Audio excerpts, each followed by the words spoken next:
Hello, ladies and gentlemen. Welcome back to Beyond the Headlines. I'm your host, Jack Segal.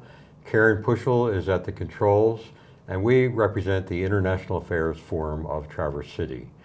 Our guests today are two dear friends who I have known for 40 years, believe it or not, who I first met in Germany. Our speaker tonight for the International Affairs Forum, which will be on YouTube by the time you see this, is Ingrid Sandole-Staroste. And Ingrid is a professor of sociology and women's study at George Mason University in Virginia.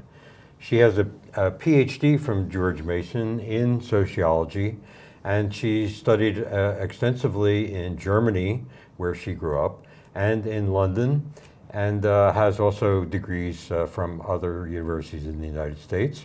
Her partner in life and husband is Dennis Sandole. Dennis is also a professor at George Mason University in Virginia, the School for Conflict Analysis and Conflict Resolution. And he has a PhD and a BA from George Mason. Is that right, Dennis? No, the BA is from Temple University, the PhD is from Strathclyde in Scotland. Strathclyde in Scotland for your PhD. Right, in Glasgow, Scotland, yeah. So we have two international experts, and I want to emphasize that because both of them have written fascinating books about this issue of conflict and analysis of they've written a number of articles on the subject, and the focus of Ingrid's lecture at the International Affairs Forum is the role of Angela Merkel in present-day Germany and what is happening politically in Germany, what has happened in Germany, and we're going to try to get to some of those issues in today's broadcast. Thank you for being with us, and I want to start with Dennis Sandole. I'm going to say Dr. Dennis and Dr. Ingrid to keep it simple. And so now I have to tell you that Dennis was responsible for me getting a master's degree from the University of Southern California, and basically with an emphasis on conflict resolution.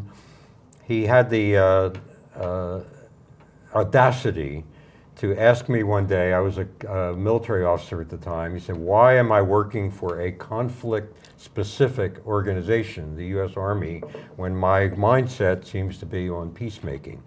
And I took that on board and thought about it for a few years, and then ended up leaving the Army well before I was able to get a pension from them, and taking a big pay cut to join the State Department, which has been a great thing for my life, and I will always appreciate Dennis's contribution to that.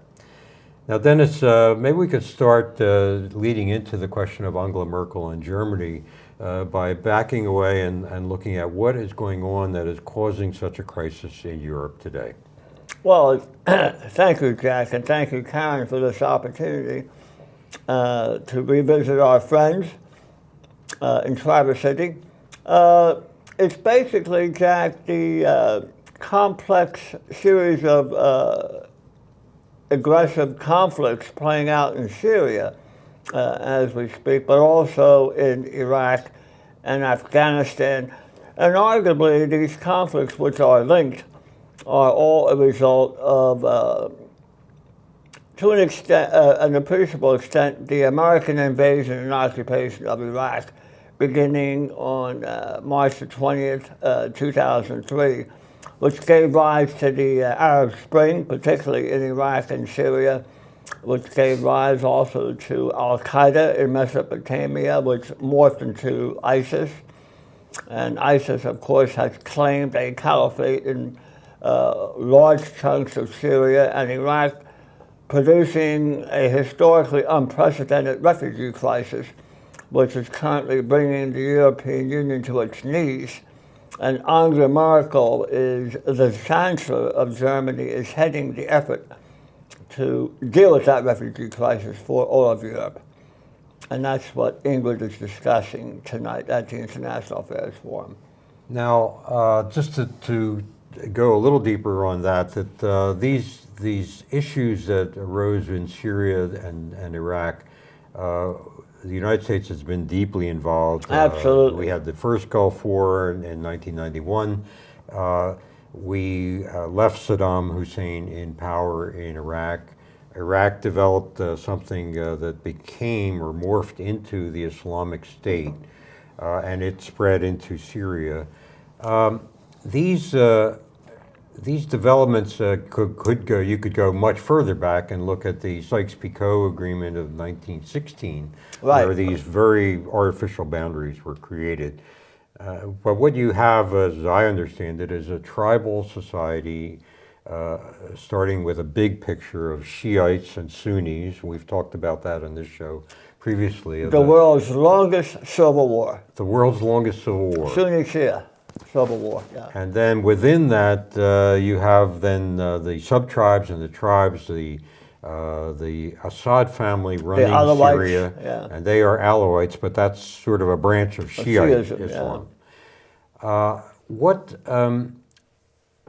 When people look at that, particularly Americans are getting quite weary of our involvement in this, and they say, well, what does that have to do with us? Does that involve the United States? Should we be involved at all in any of these problems, or should we let the Europeans handle it? Well, other than our complicity in helping to bring all this about, the United States has very important national interests in the region. Beyond oil, interests which include maintaining stability and security in the region, which includes, among those refugees fleeing to the West, some perhaps coming to the U.S. As potential terrorists, sleeper cells, waiting to be detonated one day by orders from ISIS Central. Mm-hmm. So, complex interests at the macro level, including the very real threat of acts of terrorism being leveled against America. Now let me turn to Ingrid. And Ingrid, you and Dennis travel back and forth to Germany quite often, and so you kind of have your finger on the pulse of what's going on in Germany, and I know you've studied it extensively.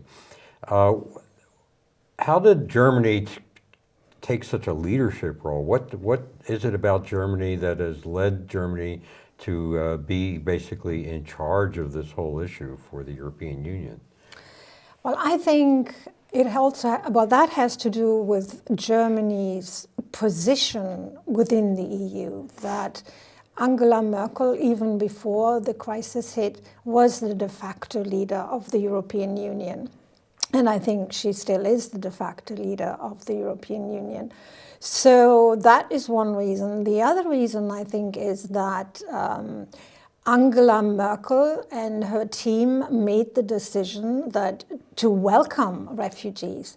And I think that comes out of the German constitution demands it, but also the European law demands it, and so does the international law, that if people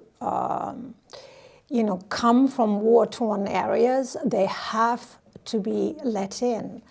And I think she led, and I don't think that's sort of my reading of it, she led that by simply being welcoming to refugees.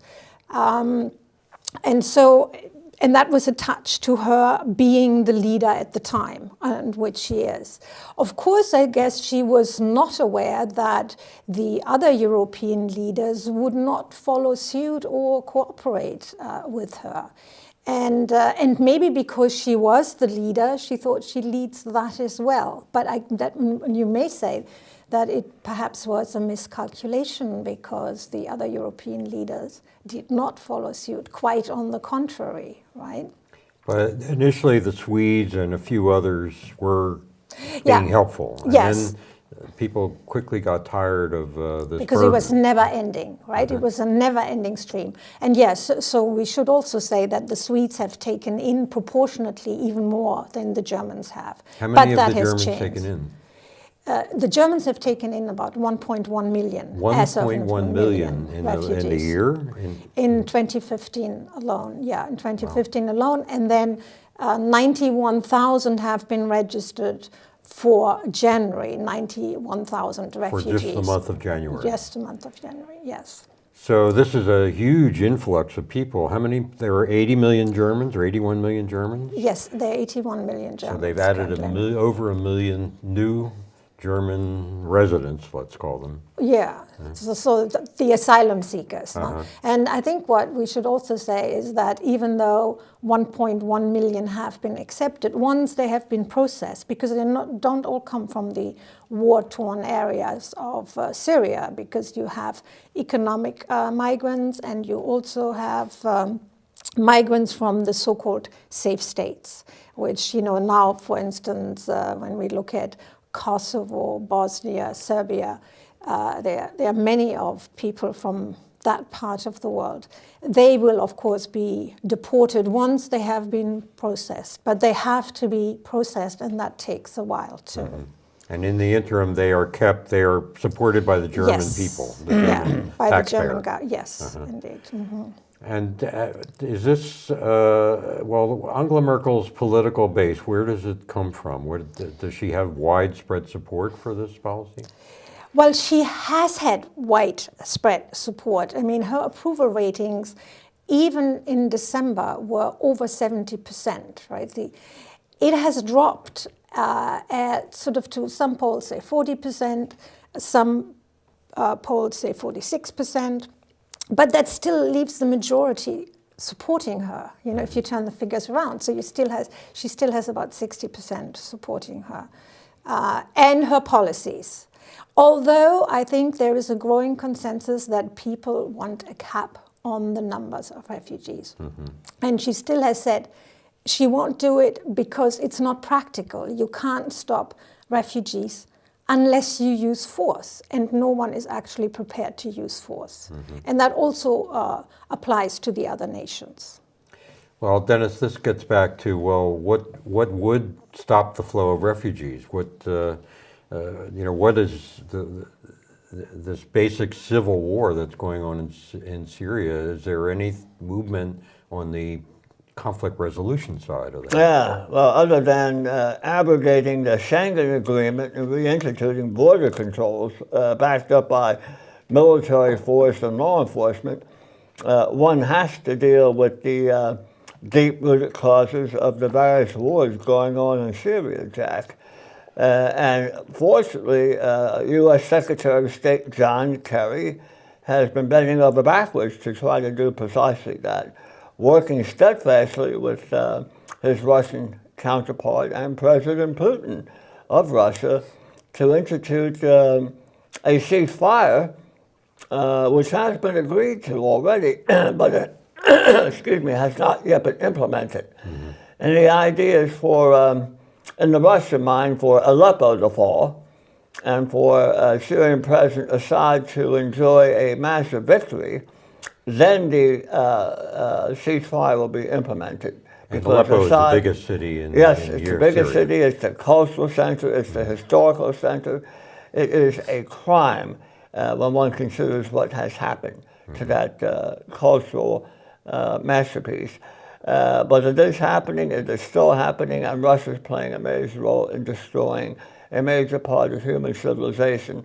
Holding up the ceasefire it has agreed to until at least Monday of next week. Mm-hmm. So we don't foresee a near-term solution just to get a ceasefire, let alone to get a peace settlement or a peaceful situation to return to Syria. The U.S. for a long time said Assad must go, and now we seem to be saying, well, Assad eventually needs to go. But not today. But not right away. Yeah. And I think the Russian position seems to be the same, that a vacuum would be even worse than having Assad in charge of, let's say, a third of what's left of Syria. Right. So that creates a sort of unstable equilibrium of warring parties, Al-Qaeda, the Islamic State, so-called moderate ISIS or the Islamic Iran, State. Saudi Arabia, Turkey. And all the outside players. Turkey has their own interests fighting the Kurds. And we're not innocent players there. The United States is not a player. at all. And you could say we, as you did, that the precipitating event, the 2003 invasion of Iraq, Yeah. really got this Set thing the going. whole stage for everything that follows, Jack. Now, Germany's foreign policy has been supportive of the United States and actively engaged in NATO. And so Germany has, I guess, had a hand in these things, but Germany always seems to have the attitude that Germany doesn't fight wars. We will support, we'll provide intelligence, things like that. So Germany has stepped away from the military side of this issue. Is that a fair statement? I guess, yes, Germany has always been very reluctant to get involved on the military side, and of course that has historical, there are historical reasons for that. Although I should say that the German parliament in December, with a large support of the German population, I think it was like over 70%, supported military, not intervention, but military support. So they sent one ship down into the Mediterranean, and they also committed various groups, but in support, not in combat roles. But reluctantly, right? Germany does that very reluctantly. And really, I don't see a military role inside Syria. Nobody wants to put troops on the ground. So that takes you back to, well, what happens to Germany if you keep accepting 90, 100,000 people a month? First of all, why is Germany even willing to do that? Is there a positive effect on Germany? Does you have an experience in your history that says this is good for Germany? Well, one reason, and again, that is sort of the positive, an optimistic view of the refugee crisis, is that Germany needs workers, and particularly workers for the future, because the population in Germany is expected to decrease because women have very few children, if at all. And so, although there are right now 81 million Germans, the population is expected to decrease to about 60 million in 2060. 81 million to 60 million. Yes, by 2060. Right? And so, as you know, Germany is a welfare state. Standard of living is very high. And that would be called into question. So the refugee crisis, or the refugees who are coming in, and many of the refugees, at least the early ones, are fairly well educated. And they, would be, once they speak the language sufficiently, add to the workforce that is needed for the future. And Germany has done this before. Yes, they have done it twice. They have done it in the 1960s with the Turkish workers, the so-called guest workers, which naively they first thought they would return, but that was not the case, so they needed to be integrated, and they were allowed to bring their families over. And then the second time with the people, once the communism, the walls came down, so to speak, there was an influx of Aussiedler, Germans who lived in the countries of the former Soviet Union and in Eastern Europe, and they were brought in and they were integrated into German society, and apparently very successfully. And even though a lot of money was invested to integrate them, to educate them, to bring up their skills to the skills that were needed, by now the money has been apparently recouped, and it was very successful. So Germany has been a net benefactor of having this immigration. It's much like the United States. We have a constant flow of immigrants, and that keeps our population stable or growing, and it also brings new people in to take the jobs that are available. Right. You have a job surplus in Germany now? Well, I read that there are about 600,000 positions that remain unfilled. And so, of course, very often these are skilled positions, but of course, those skills can be learned. And so that would be a benefit to Germany, yeah. Jack, I think it's also important to realize there's a very important psychocultural reason for why Merkel is doing what she's doing, and that is to provide Germans with a reason to feel good about themselves, to feel good about being German, by providing another narrative to what it means to be German besides the horrible Holocaust-related imagery of World War II.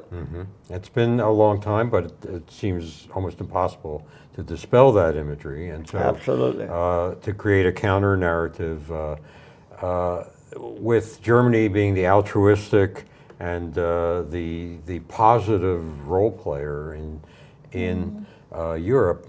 Now, Angela Merkel grew up in East Germany, and she must well understand the culture that was absorbed in that second wave you mentioned.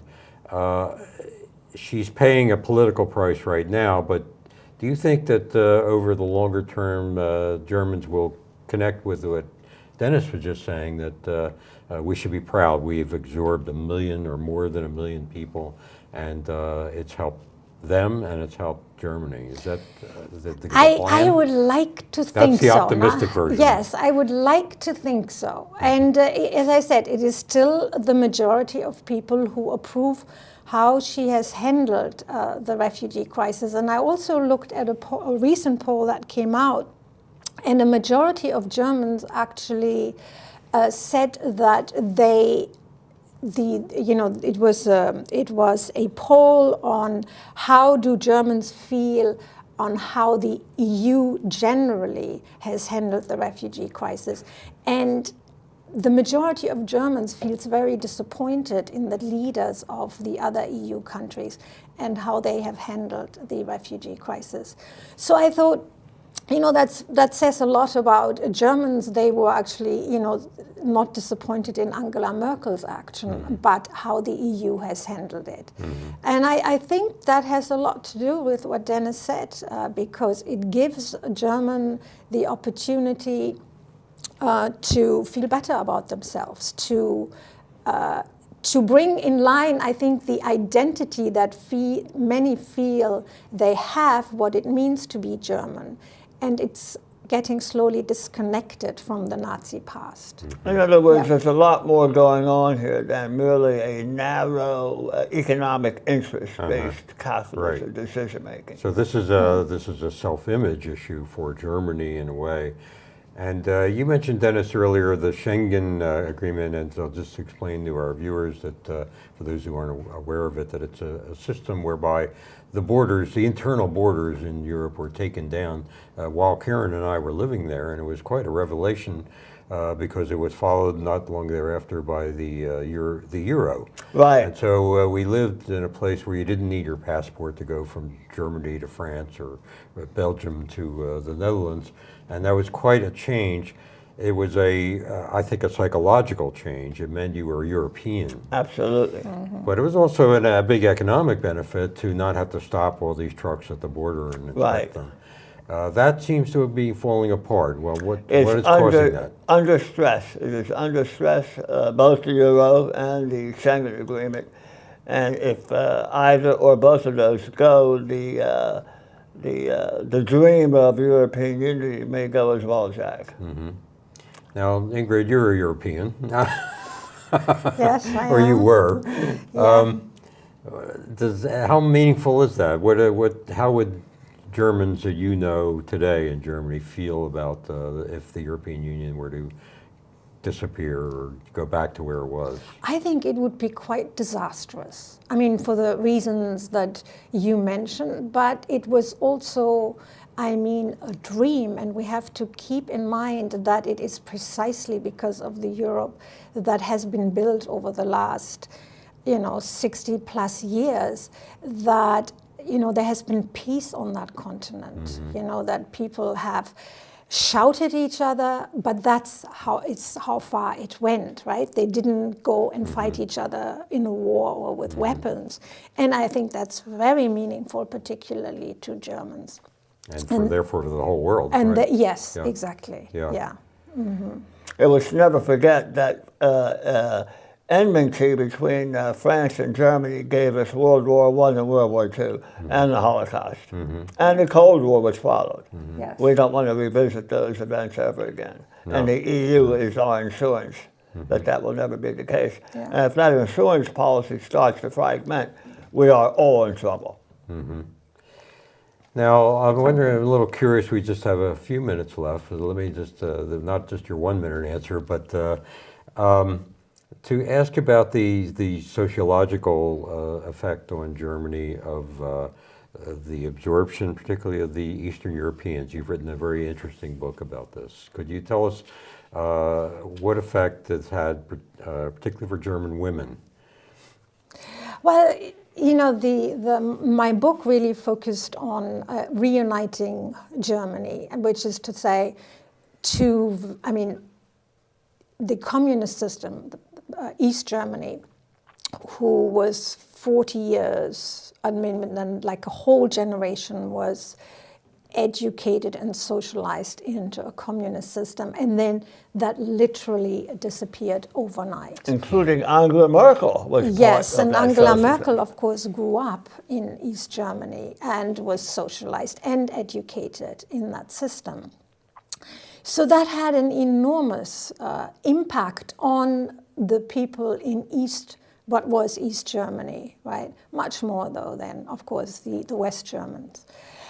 But so there was that whole ideological system that changed, but connected to that ideological system was an economic system, a political system, and a cultural system. So the whole cultural value norm system changed, right? I mean, you moved invalidated Marxist-Leninist ideology.